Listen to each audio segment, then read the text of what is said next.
अस्सलाम वालेकुम। मैं हूं समन बा, first semester BSc generic anatomy and physiology. आज का हमारा टॉपिक है cell, tissue and membrane. Object हमारे ये हैं जो हम कवर करेंगे आज। Describe the structure, function, cell, classification, tissue, body base structure, location, function. Following four major types, इसके बाद फोर मेजर टाइप्स पढ़ेंगे। Epithelial, connective tissue, muscle tissue, nerve tissue, ये आज हम कवर करेंगे। इसको आप चैटजीपीटी से भी मालूम कर सकते हैं। तो चलिए शुरू करते हैं। Cell discovery. The cell was first discovered by Robert Hooke in 1665 using a microscope. अब सेल किसने डिस्कवर किया, मतलब ईजाद किया, वो रॉबर्ट हुक ने 1665 में माइक्रोस्कोप से देखा रॉबर्ट हुक ने। उसके बाद सेल थ्योरिया पढ़ेंगे। Are living things are made up of cell. जो भी इंसान में अंदर बना पड़ा है वो सेल से बना पड़ा है, जो भी चीज़। Cells are the smallest working unit of all living things. जो भी छोटी छोटी चीज़ें मिलके काम कर रही है वो सेल से काम कर रही हैं। All cells come from pre existing cell through cell division. जो भी सेल आते हैं वो सेल डिवीजन होके आते हैं। ये हम आगे पढ़ेंगे, जिसमें G1 phase, S phase, G2 phase, pro phase, Meta phase, anaphase, telophase. ये सेल जो होते हैं वो प्री एग्जाइटिंग सेल बन के डिवीजन होके होके बनते हैं सेल। नेक्स्ट स्लाइड हमारी है definition of cell. Cell is the smallest unit that is capable of performing life function. Cell जो है हमारा वो बिल्कुल स्मॉल, मतलब छोटा सा यूनिट है जिससे सेल सेल बन के टिश्यू बनते हैं। ये बेसिक फंक्शन है हमारा। उसके बाद cell arise from exciting cell by the process of cell division. अब सेल जो बनता है वो सेल डिवीजन होकर बनता है, जैसे G1 phase, S phase, G2 phase, pro phase, Meta phase, anaphase, telophase. ये साइकिल होती है कंप्लीट सेल डिवीजन की। ये मैं आगे एक्सप्लेन करूँगा। Cell structure and function. अब सेल के स्ट्रक्चर और फंक्शन इस तस्वीर में आप देख रहे हैं, जिसमें सेल मेम्ब्रेन है, उसके बाद न्यूक्लियस है, रफ एंडोप्लाज्मिक रेटिकुलम है, स्मूथ एंडोप्लाज्मिक रेटिकुलम है। ये सेल के स्ट्रक्चर है। ये वन बाय वन एक्सप्लेन करके हम पढ़ेंगे आज। सेल स्ट्रक्चर के ये 16 स्ट्रक्चर है। Cell membrane, cytoplasm, endoplasmic reticulum, ये वन बाय वन एक्सप्लेन करेंगे, पढ़ेंगे। लाइसोसोम क्या है, उसके बाद माइटोकॉन्ड्रिया क्या है, ये हम पढ़ेंगे आज। तो एग्जांपल ऑफ सेल्स के कुछ हैं ये: अमूबिया, प्रोटियस, प्लांट स्टीम, ये सेल हैं, bacteria, red blood cell, nucleus cell, कुछ सेल के ये आप पिक्चर्स हैं। उसके बाद टू टाइप्स ऑफ सेल, ये वाई में पूछेंगे कि टाइप्स कितने हैं सेल के। दो टाइप्स है, प्रोकैरियोटिक और eukaryotic. Prokaryotic do not have structure surrounding bye membrane. इसके सराउंडिंग मेम्ब्रेन नहीं होती। फ्यू इंटरनल स्ट्रक्चर, इसमें थोड़ी सी ऑर्गेनेल्स होते हैं, कम होते हैं।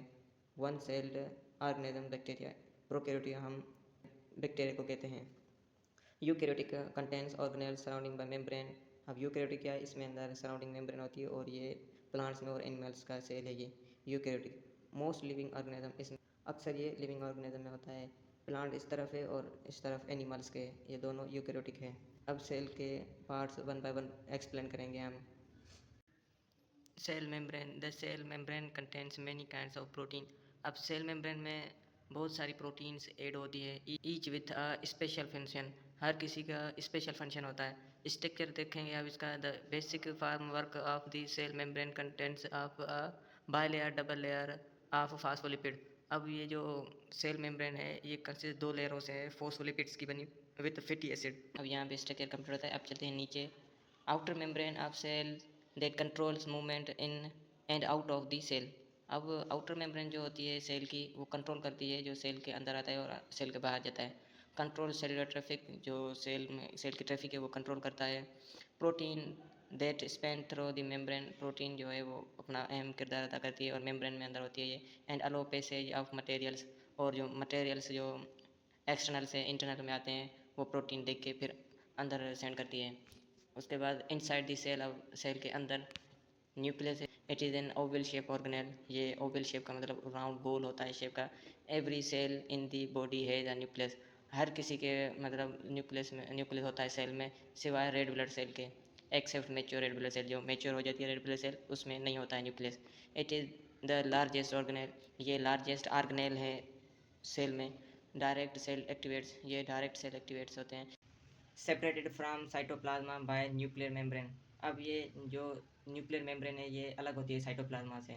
Contents genetic material, DNA, RNA. इसमें अंदर डीएनए और आरएनए वो मौजूद होता है। Visible when cell is not dividing. ये दिखाई नहीं देता है जब से डिवाइडिंग होती है सेल की। उसके बाद न्यूक्लियर मेम्ब्रेन पढ़ेंगे। सराउंड्स न्यूक्लियस, ये न्यूक्लियस के सराउंड होती है। मेड ऑफ 2 लेयर, इसमें 2 लेयरें होती है। Opening allow material to enter and leave nucleus, उसके बाद जो मटेरियल न्यूक्लियस में अंदर आना चाहता है और जो न्यूक्लियस से बाहर जाना चाहता है वो न्यूक्लियर मेम्ब्रेन डिसाइड करता है। उसके बाद outer membrane, inner membrane, nucleus plasma, ये आप देख रहे हैं इस नीचे चार्ट जो पिक्चर्स दी हुई है, ये आप याद कर लें क्योंकि एमसीक्यूज में आपसे ब्रेन ऑफ सेल पूछेंगे कौन है, तो वो न्यूक्लियस है। उसके बाद न्यूक्लियस के बीच उसमें डीएनए और आरएनए वो भी पूछेंगे आपसे, एमसीक्यूज आ सकता है, इसलिए इसको ज़रूर पढ़ें। यहाँ पे हमारा ये स्लाइड खत्म होती है। न्यूक्लियर मेम्ब्रेन के बाद अब पढ़ेंगे साइटोप्लाज्मा, जेल लाइक मिक्सचर्स। ये जेल लाइक मिक्सचर, इसमें अंदर जो भी ऑर्गेनेल्स है वो इसमें अंदर होते हैं। It consist of all the cellular contents between the plasma membrane and the nucleus. अब साइटोप्लाज्मा इसके राउंडेड पोर्शन पे जो है वो सेल जो प्लाज्मा मेम्ब्रेन है वो मौजूद होती है और न्यूक्लियस में भी। Has 2 components, cytosol, intracellular fluid, portion. इसके 2 कंपोनेंट्स है, साइटोसोल है जिसमें इसका फ्लूइड है, एंड ऑर्गेनेल्स जो भी ऑर्गेनेल्स है, माइटोकॉन्ड्रिया, सेल मेम्ब्रेन है, रफ एंडोप्लाज्मिक रेटिकुलम है, वो इस साइटोप्लाज्मा में अंदर होते हैं। अब एंडोप्लाज्मिक रेटिकुलम पढ़ेंगे। Endoplasmic reticulum is a network of membrane in the form of flattened sheath or tubules. Endoplasmic reticulum network है मेम्ब्रेन का, फॉर्म जो इसका शेप है आप नीचे तस्वीर में देख रहे हैं। उसके बाद स्टोर्स सेपरेट्स, ये जमा करता है और अलग करता है, and serve as cells transport system, और जो ट्रांसपोर्ट सिस्टम है उसमें भी हेल्प करता है endoplasmic reticulum. Move materials around in cells, जो भी मटेरियल सेल के हैं वो मूव करवाता है। It synthesis glycoprotein and phospholipids, ये सिंथेसिस करवाता है ग्लाइकोप्रोटीन की एंड फास्फोलिपिड। एमसीक्यूज में आ सकता है कि सिंथेसिस कौन करवाता है, एंडोप्लाज्मिक रेटिकुलम करवाता है। That are transferred to cellular organelles, और जो सेलुलर ऑर्गेनेल्स से है उसको ट्रांसफर करता है। It is function in the synthesis and transport of protein. अब ये सिंथेसिस ऑफ प्रोटीन, प्रोटीन की भी सिंथेसिस करवाता है endoplasmic reticulum. Smooth endoplasmic reticulum, it function in the transport of lipids. Smooth endoplasmic reticulum सिर्फ lipids की transport करवाता है। उसके बाद लेक ऑफ राइबोसोम्स, इसमें राइबोसोम्स नहीं होते हैं। Rough types pictured, ribosomes embedded in the surfaces. उसके बाद पिक्चर्स में आप देख रहे हो रफ एंडोप्लाज्मिक रेटिकुलम में राइबोसोम्स ऐड हैं और स्मूथ में ऐड नहीं है। 2 टाइप्स के हैं एंडोप्लाज्मिक रेटिकुलम, स्मूथ टाइप्स और रफ टाइप्स। अब इस नेक्स्ट स्लाइड में पिक्चर्स बड़ी है एंडोप्लाज्मिक रेटिकुलम की, जिसमें रफ एंडोप्लाज्मिक रेटिकुलम आप देख रहे हैं राइबोसोम्स इसमें ऐड है, स्मूथ एंडोप्लाज्मिक रेटिकुलम में राइबोसोम्स ऐड नहीं है। ये आप ज़रूर याद कर लें, इसका काम क्या है राइबोसोम्स का, न्यूक्लियस का काम क्या है, साइटोप्लाज्मा का काम क्या है, ये एमसीक्यूज में आते हैं। और सर भी आपसे पूछेंगे कि प्रोटीन की सिंथेसिस कौन करवाता है, तो वो आप बताना कि सर ये करवाता है। ओके, अब चलेंगे आगे। अब नेक्स्ट स्लाइड हमारी है ribosomes. Each cell contents thousands, इसमें हर सेल में हज़ारों से ज़्यादा राइबोसोम्स हैं। मेक प्रोटीन, प्रोटीन कौन बनाता है, वो राइबोसोम्स बनाते हैं। फाउंड ऑन राइबोसोम्स, कहाँ पे प्रोटीन होती है, राइबोसोम्स में, floating throughout the cell. Protein factory, ribosomes को हम प्रोटीन फैक्ट्री भी कहते हैं। कंपोजेज 25 ऑफ सेल मास, इसका 25 सेल मास है राइबोसोम्स। स्टेशनरी टाइप, अब स्टेशनरी टाइप इसका कौन है, embedded in rough endoplasmic reticulum है। Mobile type injects protein directly into cytoplasma, अब ये इंजेक्ट करता है डायरेक्ट प्रोटीन्स को साइटोप्लाज्मा में। नेक्स्ट स्लाइड हमारी है माइटोकॉन्ड्रिया। अब पढ़ेंगे mitochondria is the power house the cell. Mitochondria को हम कहते हैं power house of cell. It contains enzymes that catalyze reaction that release energy in the form of ATP from glucose. अब mitochondria ये कैटेलाइज रिएक्शन करवाता है, release करता है एनर्जी एटीपी फॉर्म में glucose, adenosine triphosphate ATP energy, ये energy मतलब release करता है mitochondria.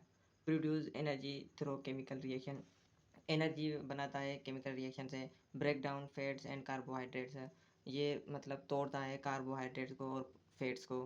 Control level of water and other materials in cell, उसके बाद जो वाटर है उसको कंट्रोल करता है और अदर जो सेल ऑर्गेनेल्स है उसको भी कंट्रोल करता है। Recycle and decomposes proteins, recycle करता है और डिकम्पोज प्रोटीन की करता है, फैट्स की एंड कार्बोहाइड्रेट और कार्बोहाइड्रेट की भी। Double layer outer membrane with inner fold called cristae, double layer है इसकी आउटर मेम्ब्रेन और with inner fold called cristae. Mitochondria को हम सेकंड कहते हैं न्यूक्लियस के बाद, जो काम आता है वो माइटोकॉन्ड्रिया काम आता है। इसमें अंदर है ये पावर हाउस है उसके बाद ये ब्रेक डाउन करवाता है कार्बोहाइड्रेट्स की। ये भी इम्पोर्टेंट एमसीक्यूज़ और वाई है आपके लिए कि माइटोकॉन्ड्रिया के फंक्शन बताएं और बताओ कि ये पावर हाउस कौन है। ये भी आपसे एमसीक्यूज़ और वाई में सर पूछ सकता है, तो काइंडली इसको मिस ना करें। नेक्स्ट स्लाइड हमारी है Golgi body protein packaging plant. ये क्या करता है, प्रोटीन की पैकेजिंग करता है, move material within the cells. उसके बाद जो मटेरियल सेल के है वो मूव करता है सेल में अंदर, move materials out of the cell. उसके बाद जो भी मटेरियल सेल के हैं वो बाहर सेंड करता है। उसके बाद अब लाइसोजाइम पढ़ेंगे। Lysosome digestive for proteins fats and carbohydrates. Lysosome क्या करेगा, ये इंगल्फ कर देगा, अब डाइजेस्ट कर देगा प्रोटीन फैट्स और कार्बोहाइड्रेट को। Transport undigested material to cell membrane for removal. उसके बाद ये ट्रांसपोर्ट कर देगा अनडाइजेस्टेबल, जो डाइजेस्ट नहीं होंगे मटेरियल सेल के, वो सेल मेम्ब्रेन से रिमूव कर देगा। Cell breaks down if lysosome explodes. Cell तभी टूटता है जब लाइसोसोम अपने आप को ख़त्म कर देता है। They contain powerful enzymes to break up old cell components and bacteria. इसके पास जो इंजाइम्स होते हैं वो बहुत ही पावरफुल खतरनाक होते हैं। किसी भी बैक्टीरिया के ऊपर ही अपना इंजाइम से छिड़कते हैं तो बैक्टीरिया की सेल वेल और बैक्टीरिया ख़त्म हो जाता है।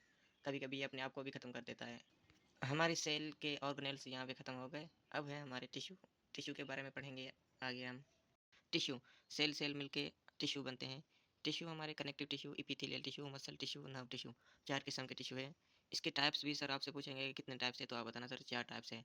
Body tissue can be classified into 4 basic types according to function and structure. अब जो टिश्यू है इसके अलग अलग फंक्शन है, इपिथेलियल के अलग फंक्शन है, कनेक्टिव टिश्यू के अलग फंक्शन है, ऐसे इसके 4 टाइप्स है। ये वाई में भी पूछ देंगे आपसे कि कितने टाइप से टिश्यू है, तो आप बताना 4 है, और उसके नेम भी आपको ये आने चाहिए। आगे नेक्स्ट स्लाइड हमारी है function of epithelial tissue. Epithelial tissue have 3 major function. इसके 3 मेजर फंक्शन है। Epithelial tissue function as a protective barriers. Epithelial tissue जो है ये प्रोटेक्टिव बैरियर भी है, हिफाजत करता है, सीक्रेट सबस्टेंस सीक्रेट्स करता है सबस्टेंस एंड एब्जॉर्ब सबस्टेंस, और उसके बाद एब्जॉर्ब भी करता है, जज़म भी करता है।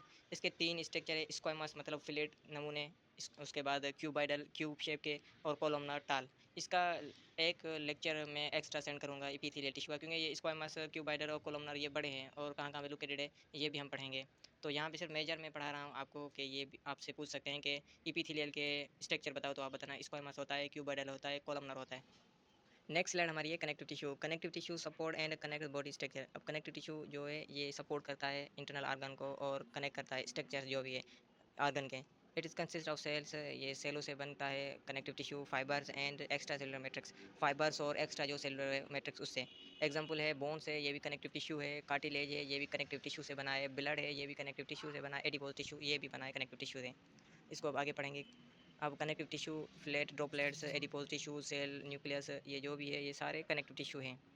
नेक्स्ट स्लाइड हमारी है muscle tissue. Muscle tissue enable movement through contraction. अब मसल जो टिश्यू हमारे हैं ये हमें कॉन्ट्रैक्शन में हेल्प करते हैं, जैसे मतलब सुकड़ते हैं हमारे, जैसे कोई बॉल हमें फेंकनी हो या हमें कोई वॉक करनी हो, इसमें हमें मदद करते हैं। It consist of elongated cell called muscle fibre.